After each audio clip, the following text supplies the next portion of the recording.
Hello friends, இன்றைக்கி நம்ம சேனலில் குழந்தைங்களுக்குலாம் ரொம்பவே பிடிச்ச கேஎஃப்சி சிக்கன் பாப்கார்ன் தான் நம்ம செய்ய போகிறோங்க.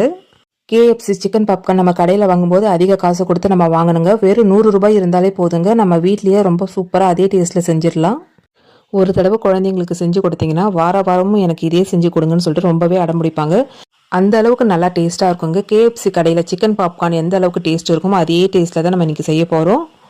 1/2 கிலோ சிக்கனோட விலையை பார்த்தீங்கன்னா வெறும் 100 ரூபா தாங்க. அந்த அளவுக்கு நம்ம எடுத்தாலே போதும். ஒரு தட்டு ஃபுல்லாகவே நமக்கு கிடைக்குங்க. குழந்தைங்களும் நல்லா விரும்பி சாப்பிடுவாங்க. கண்டிப்பாக செஞ்சு பாருங்கள். வாங்க கேஎஃப்சி சிக்கன் பாப்கார்ன் எப்படி செய்யுதுன்னு பார்க்கலாங்க. 1/2 கிலோ அளவு போன்லெஸ் சிக்கன் எடுத்துக்கலாங்க. இது ரொம்ப பெருசாக இருக்கக்கூடாதுங்க. இந்த சைஸ் தான் இருக்கணும். அப்போ தான் பாப்கார்ன் செய்யறதுக்கு கரெக்டாக இருக்குங்க. இது கூட கொஞ்சமாக மஞ்சத்தூள் சேர்த்துக்கிறேங்க. காரத்துக்கு 1 ஸ்பூன் அளவு தனி மிளகாய் தூள் சேர்த்துக்கிறேன், காரத்தூள். அடுத்தது 1/4 ஸ்பூன் அளவு மிளகுத்தூள் சேர்த்துக்கிறேன். 1/2 ஸ்பூன் அளவு இஞ்சி பூண்டு பேஸ்ட் சேர்த்துக்கலாங்க. கொஞ்சமாக லெமன் ஜூஸ் சேர்த்துக்கலாங்க. அடுத்து இதுக்கு தேவையான அளவு உப்பு சேர்த்துப்போம். ஒரு 1/2 ஸ்பூன் அளவு உப்பு சேர்த்துக்கிறேன். இப்போ கையால் நல்லா கலந்து விட்டுக்குங்க. இஞ்சி பூண்டு பேஸ்ட்டு, மிளகாய்த்தூள், உப்பு எல்லாமே கறியில் நல்லா மிக்ஸ் ஆகணுங்க. நல்லா கலந்து விட்டுக்குங்க. அடுத்தது இதுக்கு கோட்டிங் கொடுக்கறதுக்காக நம்ம மாவு ரெடி பண்ணிக்கலாங்க. ஒரு பவுலில் 1 கப் அளவு மைதா மாவு எடுத்துக்கலாம். இது கூட கொஞ்சமாக மிளகாய் தூள் சேர்த்துக்கிறேன், தனி மிளகாய் தூள். கொஞ்சமாக மிளகு தூள் சேர்த்துக்கலாங்க. நான் இப்போ மாவுக்கு தேவையான அளவு தான் நான் காரம் சேர்த்துக்கிறேன். அடுத்தது கொஞ்சமாக உப்பு சேர்த்துப்போம். அடுத்து கொஞ்சமாக மஞ்சள் தூள் சேர்த்துக்கலாங்க. இப்போ விஸ்கால நல்லா கலந்து விட்டுக்குங்க.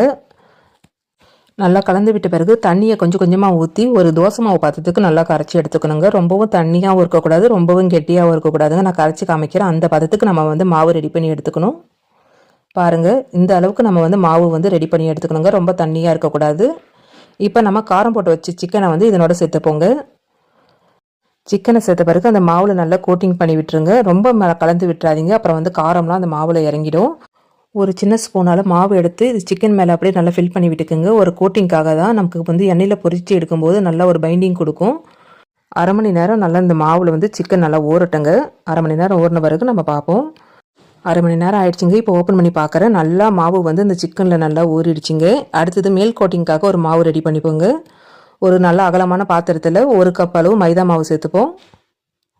1/4 கப் அளவு கார்ன்ஃப்ளவர் மாவு எடுத்துக்கலாங்க. உப்புலாம் எதுவும் சேர்க்க தேவையில்லைங்க. இப்போ 2 மாவையும் நல்லா கலந்து விட்டுக்குங்க விஸ்கால. 2 மாவும் நல்லா மிக்ஸ் ஆகணும். அந்தளவுக்கு நல்லா கலந்து விட்டுக்குங்க. நல்லா கலந்து விட்டாச்சுங்க. இப்போ நம்ம ஊற வச்ச சிக்கனை லிக்யூட் இல்லாமல் சிக்கனை மட்டும் சேர்த்து அந்த ட்ரை மாவில் நல்லா சேர்த்து கலந்து விட்டுக்குங்க. சிக்கனில் ஈரப்பதம் இருக்கிறதுனால இந்த ட்ரை மாவில் நல்லா கலக்கும்போது மாவில் நல்லா ஒட்டிக்குங்க. இதுமாதிரி ஒட்டி வரும்போது தான் நமக்கு எண்ணெயில் பொரிச்செடுக்கும் போது அந்த பாப்கார்ன், சிக்கன் பாப்கார்ன், கடையில் வைக்கிற பாப்கார்ன் மாதிரி நமக்கு கிடைக்குங்க. இப்போ நல்லா கலந்து விட்டாச்சுங்க. இதுமாரி ஒரு ஜல்லிக்கண்டியில் சிக்கன் எடுத்து போட்டுக்குங்க. மீதி இருக்கிற மாவு நம்ம இந்த ஜல்லடையில் சலிக்கும் போது நமக்கு எல்லாமே உதிரியாக நம்ம கீழே கொட்டிக்கும் மாவு. நமக்கு எண்ணெயும் கருப்பாகாமல் இருக்குங்க. பாருங்கள், இதுமாரி கையால் லைட்டாக ஸ்ப்ரெட் பண்ணி விட்டாலே போதும்.